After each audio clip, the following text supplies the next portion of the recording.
today he is fighting for his life. And we want to start by calling up Reverend Norman Fong, who is here to lead us in prayer. Norman Fong is the Executive Director for Chinatown CCDC and a Presbyterian minister. He was also a human rights activist sent to the Philippines by the church during Marcos martial law. There he met Chief Makling Dulag, who fought to save their land in the Cordillera Mountains. Chief Makling Dulag united warring tribes in the north to fight the World Bank-funded Chico River Dam. And this is the same work that Brandon continues to this day.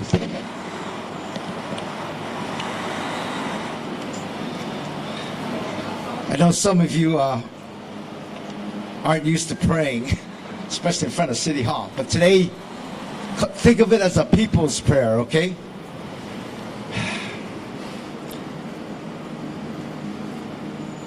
I get mixed feelings because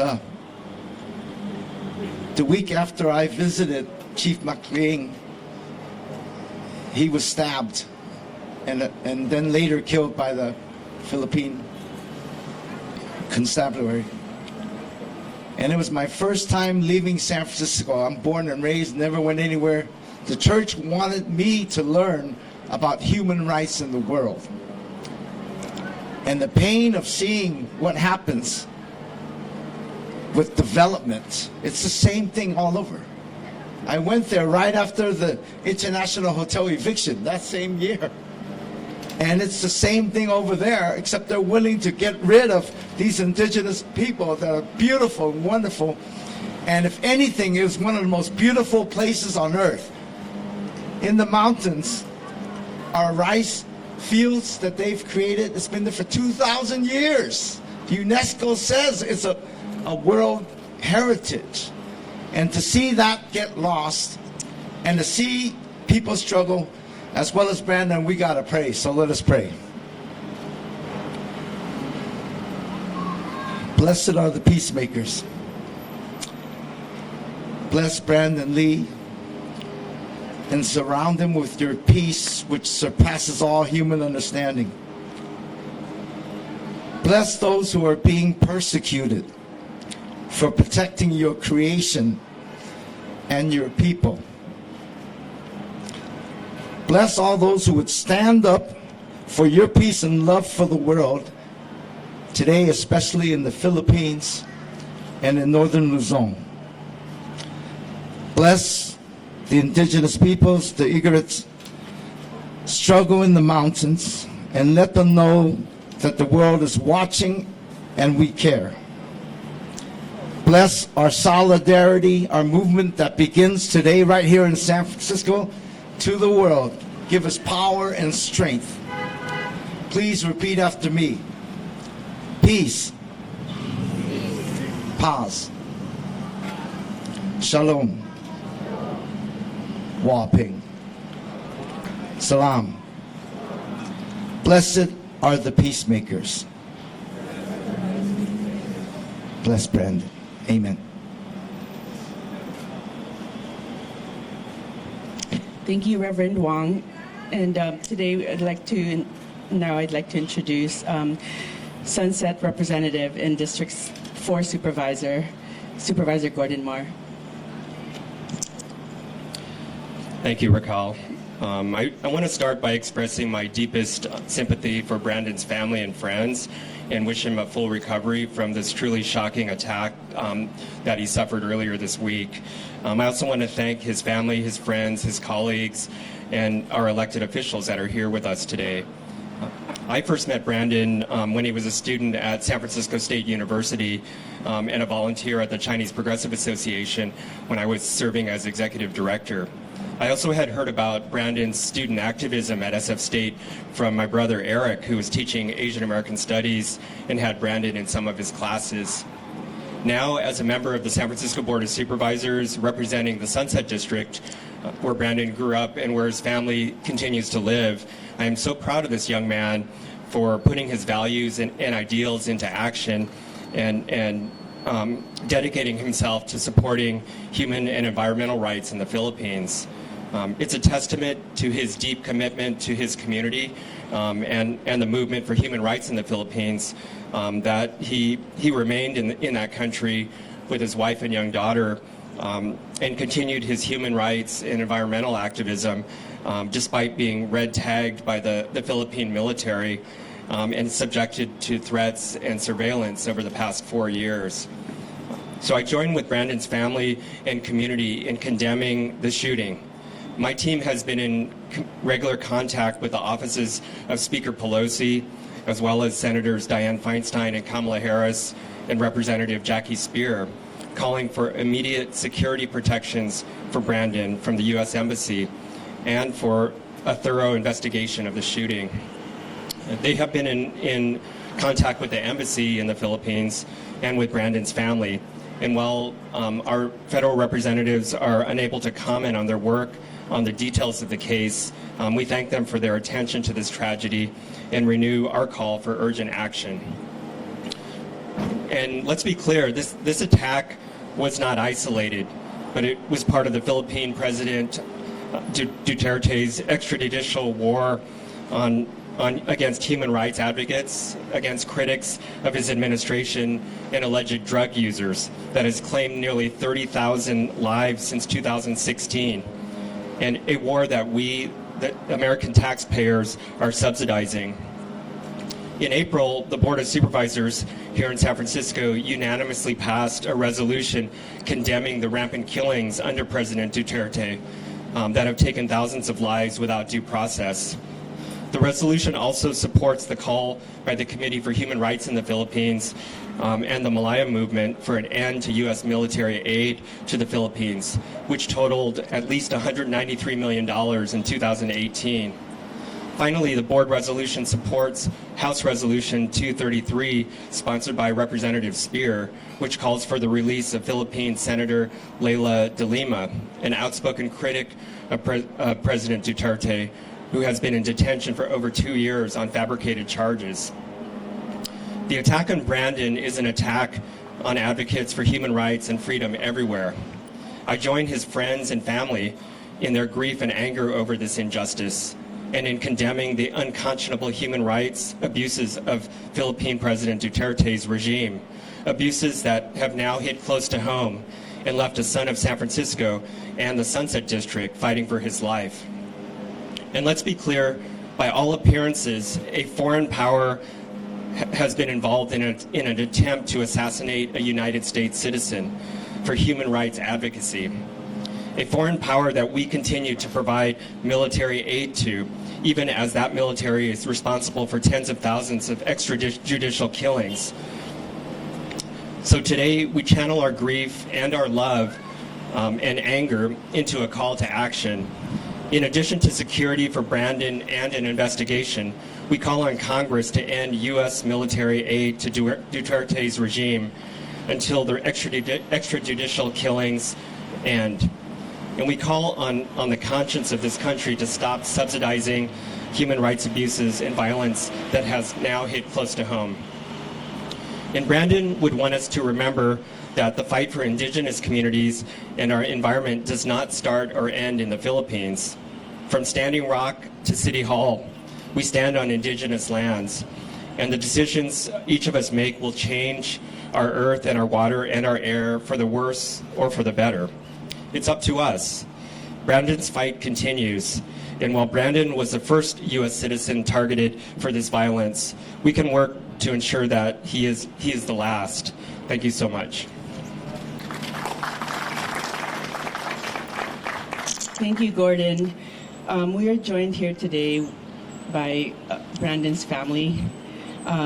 There's uncles, aunts, cousins, as his mom and brother is now in the Philippines with him and has not left his side by his hospital bed. I'd like to call up Ashley Chan, who will read a statement from her cousin Lauren, who is in Los Angeles but couldn't be here today, as well as from her aunt Lida and Julie, who will be joining her.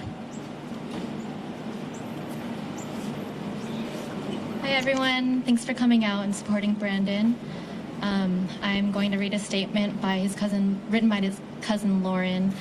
She sends her prayers and love to Brandon and his friends and family across the world. I grew up with Brandon. He was always my favorite cousin because he was so interactive with me. We spent many summers together as he was my camp counselor. It takes a very patient and strong individual to watch kids all day, but that's the kind of person Brandon is. Strong and patient, giving and resourceful, loving and kind. One hot summer day, he took me to the grocery store. He only had enough money for a loaf of sourdough bread and a pack of red Kool-Aid, and we shared it as we sang camp songs and walked back home. This may seem like a typical day with your older cousin, but it was the day I remembered the importance of sharing. I don't think he realizes the impact he made in my life, but he taught me to be kind even when life gets hard, giving even when you don't have much to give, and to smile even when you feel down. Brandon has a heart of gold. When he left for San Francisco for the first time to go to the Philippines, I was sad because I didn't know when I would see him again, but I knew that he was going for a bigger purpose, to protect those whose rights have been tarnished. I may have been sad, but I admire him for his courage. He taught me that helping and serving others is the most important thing you could live for. I aspire to be like him every single day. He's a good person, husband, father, son, brother, cousin, and friend, and to hear that he was attacked breaks my heart. He's not an enemy. He's one of the most caring individuals I've ever met in my life, and I know he only wants justice. Now, me and Brandon's Auntie Julie will read a statement written by his Auntie Lita. My name is Lita Lee. I am Brandon Lee's auntie. Brandon was born in the summer of 1982. I had just turned 19 and loved to visit my sister and her babies. Brandon was a sweet little baby. He was happy and smiled and laughed, and when I left, he would look at me and cry. We used to buy Brandon and his brothers noisy toys like toy fire trucks with loud sirens. Never buy kids toy fire trucks with loud sirens unless you want to drive their parents crazy. Growing up, Brandon and his brothers were into the Teenage Mutant Ninja Turtles. I'm going to guess that he identified with Donatello because Donatello wore a red mask and Brandon's favorite color is red. Brandon and his brothers were also into Dragon Ball Z cards, so that was what we bought them for Christmas in the early 90s. I don't know what was fun about cards, but it made the boys happy. They also liked Lego systems. Seemed more work than fun, putting the pieces together, but they seemed to enjoy that. Later, they were into video games like Super Mario World and The Legends of Zelda and SimCity. That kept them busy. At Lincoln High, Brandon and his brother got into field and track. I was very proud of them. Before I knew it, Brandon grew up, and what a fine, outstanding young man he became. First, he was a staff for the YMCA Stonestown Day Camp. Anyone who works with kids is a hero, but Brandon was so good, he took over as the director. The kids loved him, the parents loved him. He was so young and already taking on such a big responsibility. He was a great big brother to my daughter.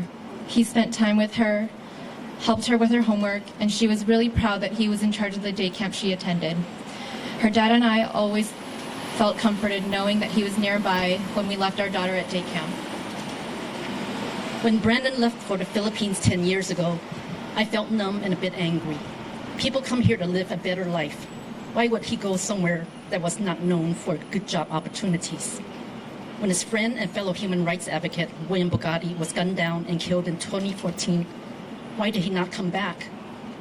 Sometimes I would send him a book with pictures of San Francisco. The usual pictures like the Golden Gate Bridge and Fisherman's Wharf, and also unusual pictures like a Sunset District house, a Sunset District coffee shop, a local playground, hoping that he would feel homesick and come back to this beautiful city. Brandon never stole, never fought with other kids, except his brothers, which is normal, really. He didn't destroy property or set fires, or tag a wall, or take drugs, or even smoke. He didn't swear or even yell. He is such a nice guy. He is helping the farmers and indigenous people in the Philippines protect themselves and their land, not with violence, but with words. He is not armed. He doesn't preach violence. He has been harassed and threatened for years, and on August 6th, he was gunned down. One bullet was removed from his jaw. He was shot in the 3 times. I'm filled with horror thinking about his wounds. How do you recover from a bullet in your jaw? How will you get up when you are shot in your spine? When all you ever wanted to do was help. I ask for you to feel some outrage with me. I ask for the U.S. Embassy in the Philippines to protect him. Thank you all for coming and for your love and support. Brandon, we love you. You are loved by so many people. Get better and come back.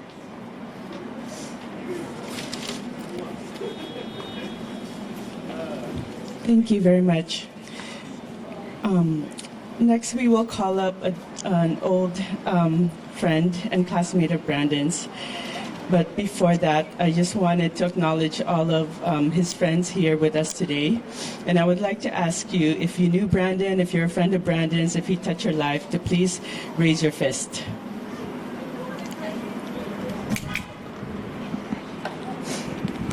I'd like to call up Carlo Montemayor, who's known Brandon since they were young and also a classmate of his at Lincoln as well as SF State.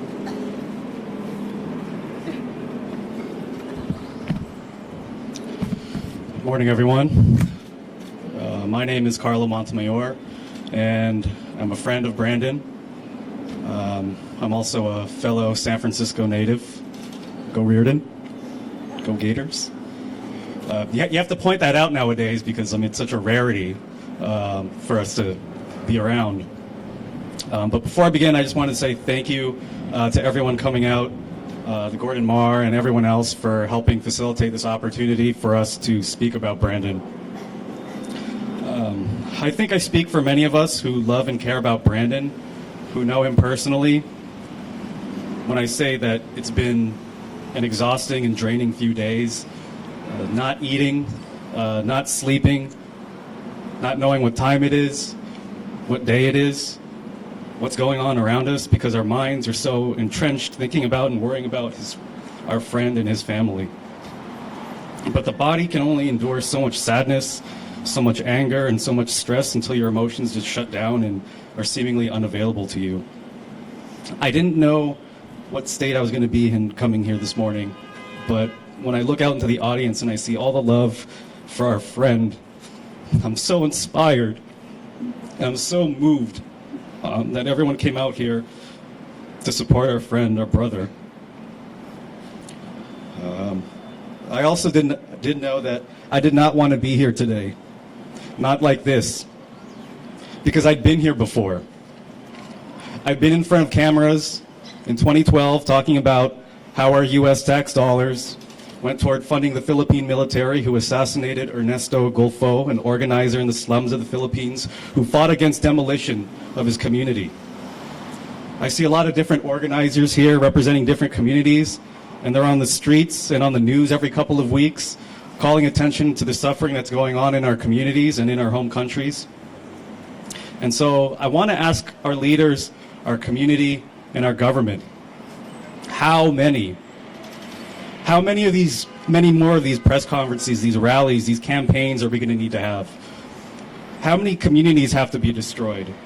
How many more of our friends and families are we going to have to bury until we open our eyes and do something about the suffering that we allow to happen with our complacency? Because to me, it's against this backdrop of a world that turns a blind eye to the plight of the least among us that Brandon shines above so many. He's a Chinese American born in this city, went to Lincoln High School and San Francisco State University. He had no roots in the Philippines, but it didn't matter to him because he recognized the humanity of all people, even if they were on the other side of the world, even if they were out of his sight. And it was that sense of connectedness, of compassion, of duty to others that compelled him to do what few of us would. He moved to the Philippines, one of the most impoverished places in the world and one of the most dangerous for journalists, for environmentalists, and human rights workers.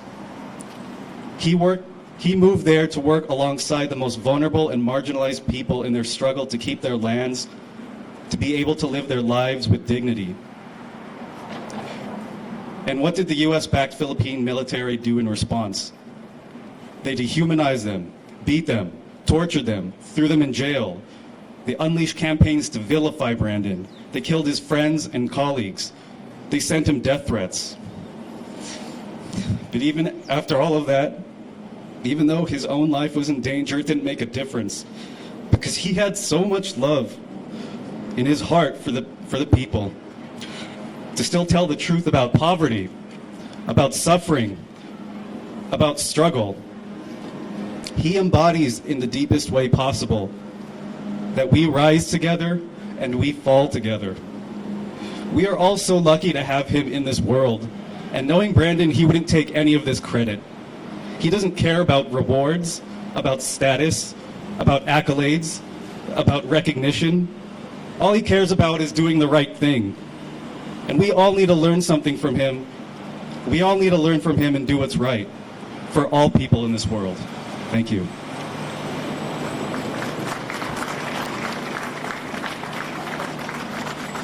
Thank you, Carlo. I'd like to call up one of the co-sponsoring organizations of this press conference from the Chinese Progressive Association, Alizarin Meningafong.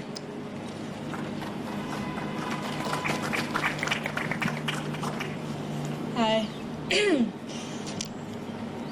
My name is Alizarin Meningafong. I'm a staff at Chinese Progressive Association, San Francisco.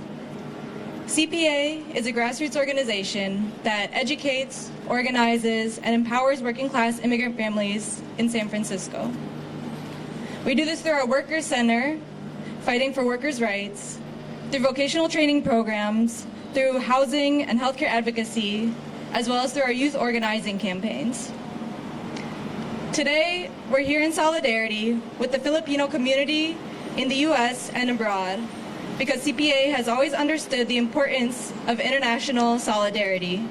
And we know that environmental and indigenous struggles around the world are connected, from the Philippines to San Francisco. Brandon Leaf volunteered with CPA to fight against environmental racism here in San Francisco and to support the rights of immigrant workers. From a Chinese immigrant family in the Sunset, Brandon devoted his time in San Francisco to struggle against pollution and toxins, and understood that the global struggles for environmental justice and protecting indigenous lands are all connected. He moved to the Philippines to devote himself to fighting the destruction of indigenous peasants' lands in Cordillera. I haven't had the opportunity to meet Brandon personally, as our time at CPA didn't overlap. But my colleagues have described him as having impressed them with his passion, his kindness, with his commitment to environmental and working class struggles. It's heartbreaking to learn that this is a person who state agencies in the Philippines are threatened by. The Philippines is one of the deadliest countries in the world for environmental activists, as 30 environmentalists were murdered there in 2018 alone. It's enraging to know that our government is sending military and police aid to the Philippines, supporting the Duterte regime's campaign of extrajudicial killings and human rights violations. Today, on International Day of the World's Indigenous Peoples, I echo Supervisor Mar in calling on Speaker Pelosi and Senators Feinstein and Harris to implement immediate security protections from the U.S. Embassy for Brandon, for his family, and for his peers. We're calling for a full investigation of the shooting. We know this attack on Brandon is connected to a larger state of human rights violations in the Philippines, in which U.S. military and police aid are heavily implicated. We must end U.S. military support of extrajudicial killings in the Philippines. Justice for Brandon Mar and for the people of the Philippines. Thank you. We love you, Brandon. We love you, Brandon. Thank you, Alizarin. Now I'd like to call up someone who had the great pleasure of meeting Brandon last year when she traveled to the Philippines. Win is an organizer for the Free City College campaign and also a member of Anak Bayan San Francisco, based in City College. Hey everyone, I'm Lynn with Unacquired San Francisco, a youth and student national democratic org that aims to organize, mobilize, and agitate Filipino youth. And we're here today because Brandon Lee, born and raised in San Francisco, who organized in League of Filipino Students, San Francisco State University, who came to live in the Ifugao province of the Cordilleras in the Philippines, in the most dangerous place to be an environmental activist, was shot 4 times and is fighting for his life. Brandon Lee, a compassionate community organizer and an internationalist in the true sense of the word, took up a struggle, a compassionate friend to us who joined a movement in the Philippines. One at its core is the right to land, to the right to self-determination against development, aggression, and militarization. Just last summer, on an Unacquired exposure trip, when I was an LFS member, alongside with other delegates, had the honor of meeting Brandon and the Cordillera People's Alliance with the Ifugao Peasant Movement, who are working towards unifying the people, documenting human rights violations occurring upon indigenous communities in the region, from the military that was harassing them because of the greed of the resources, the land and the river.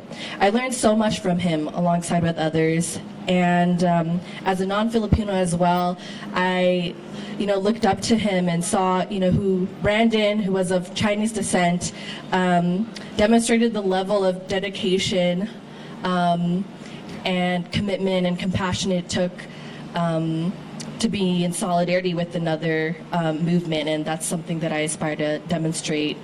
And I was able to learn that how he had lived in Ifugao province, where the river runs, where there are mountains high above the clouds, the temperatures and climate and fog, very much like San Francisco, that probably reminded him of home, where the community, families, and indigenous leaders reside and thrive, where they depend on the land and river. Day to day in Ifugao, what he did, we saw. It meant day-to-day in Ifugao meant strengthening the unity of communities, the barangay in Ifugao, facilitating discussion, education, and recognizing when one has had their rights violated, and to defend the river against the hydroelectric projects happening there. Brandon's determination and conviction in his undying love, serving the community, has also served as protection. And we also need to unite. We need to recognize that the U.S. military aid going to the Philippines impacts us as well. Bullets are going through the bodies of our friends and family, and one bullet is one too many. From the Excelsior to Ifugao, we defend the Cordillera people's right to ancestral domain and self-determination, what he also had fought for and is still fighting for. And what we want to call on is to denounce the U.S. Duterte regime. We call on Congress to denounce the regime, and we call on the embassy to provide protection as well. Thank you.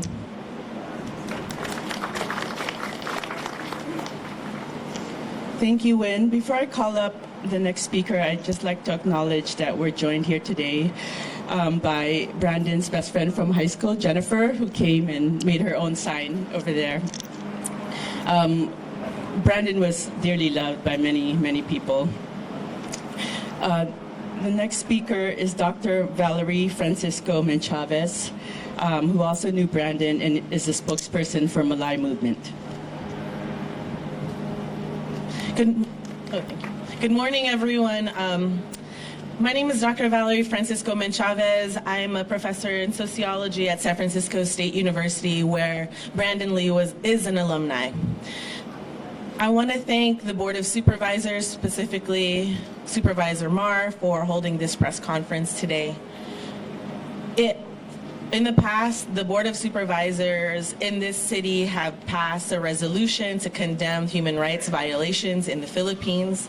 The resolution also includes a congressional hearing to investigate where our tax dollars go to in the Philippines. This city has stood with Brandon in the past, and today they are standing again with him in his fight for his life.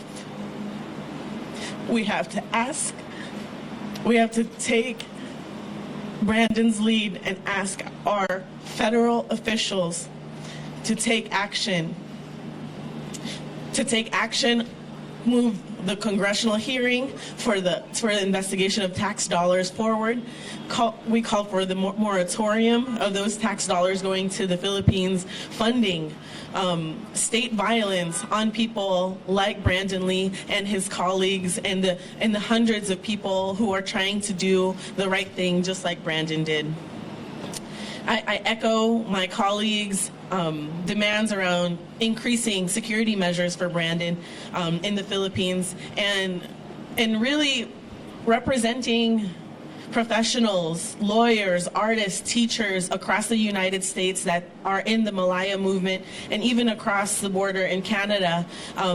We really seek an investigation to see who has done this to Brandon, and we know there are facts that show that he has been threatened for years by the state, and that we need to hold the state accountable for this.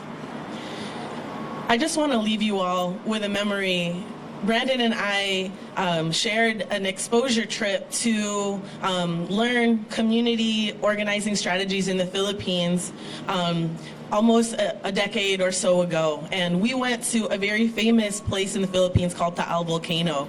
And in Taal Volcano, we were able to integrate with the peasant communities there that were fighting to keep their lands safe from foreign encroachment and trying to take that island and make it a tourist destination and ruin the environmental sustainability of that island.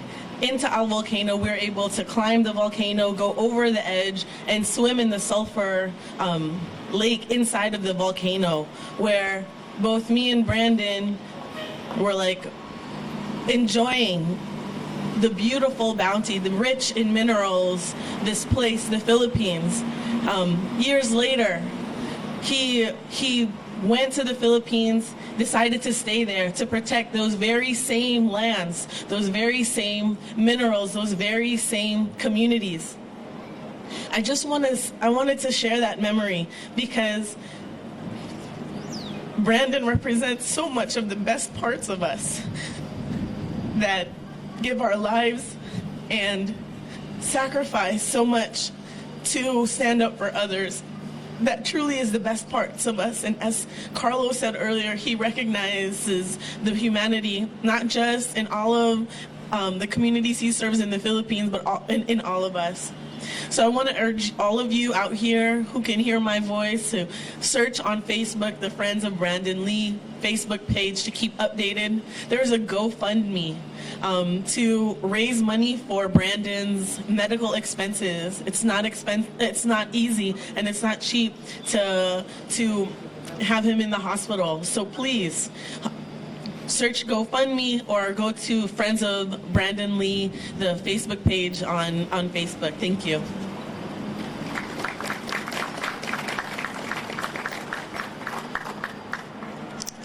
Thank you, Valerie. I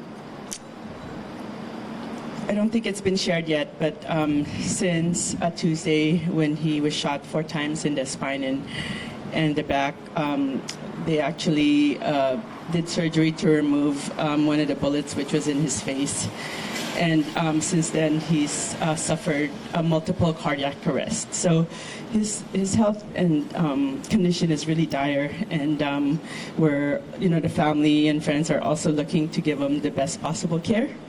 And so we, ask all of you, whatever you can contribute, to please support through the GoFundMe page. But also, some of his friends are also organizing a fundraiser at Bindlestiff Studio this Tuesday, 6 to 8 p.m. And we'd love for any of you to help co-organize it, co-sponsor it, and come out to support the family. Next, I'd like to call up the chairperson of the League of Filipino Students, which is the organization that Brandon was a member of when he was at SF State. Shara Arquiza. Good morning, everyone. My name is Shara, and today I'll be reading a statement on behalf of League of Filipino Students at SF State. The League of Filipino Students at San Francisco State University condemns the shooting that severely wounded Brandon Lee, a Cordillera Human Rights Alliance paralegal volunteer and provincial human rights officer. He is a Chinese American San Francisco native who was a former SF State student. He is a brother, a husband, a father, a trusted friend, and a dedicated kasama, and a shining example of what it means to truly and genuinely serve the people.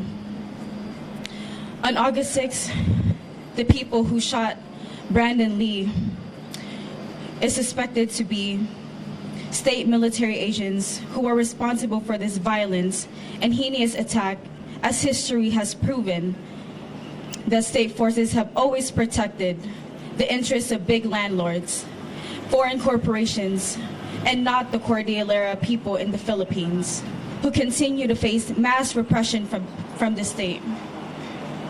This attack on Brandon is not a random act of violence in the country. It is a reflection of President Duterte's repressive regime. The Philippines is considered the most deadliest country for human rights and environmental defenders under his regime today. What happened to Brandon hits close to home to all of those who organize and continue to organize for League of Filipino Students at SF State. As a community leader, I see myself in Brandon. Even though I didn't have the privilege to meet him and get to know him, I see the same passion that he has for the people in me and other people who are gathered here today. I see his bravery in all of us, fighting for the rights of the Filipino people.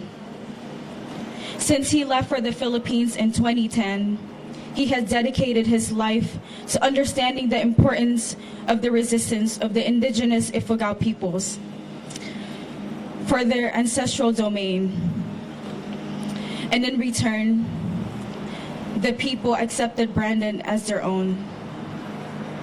The League of Filipino Students at SF State condemns the red tagging of activists like Brandon and all of those who are fighting against the U.S. Duterte regime today.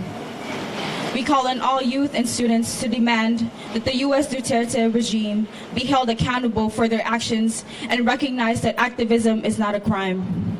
Thank you.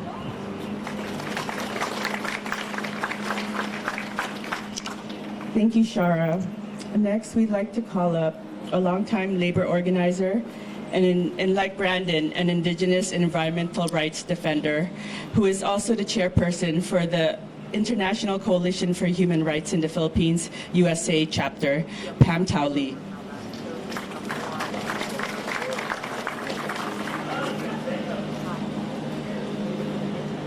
For Brandon, for the family, for you, for world peace. I did not have the pleasure to be able to meet Brandon, but I look forward to the day I will. I am a fourth-generation Chinese American, and like Brandon, grew up in San Francisco, where our passion for environmental justice was nurtured by volunteering in a space called Chinatown and the Chinese Progressive Association. Like Brandon, in November of 2017, I went on an exposure trip to the Philippines, which coincided with a meeting between Trump and Duterte, where it was anticipated that Trump would secure a deep alliance between the two. A few days later, and with a commitment of $17 million in aid in his pocket, Duterte announced on national television that he was now an American boy, and that if it meant that he is now a fascist, he said, so be it. While Trump and Duterte conspired, I had the honor of marching with farmers and peasants and indigenous, the urban poor, students, nurses, teachers, and children in protest against Trump's visit to the Philippines. These marches drew hundreds of thousands into the streets of Manila and through towns throughout the islands. I myself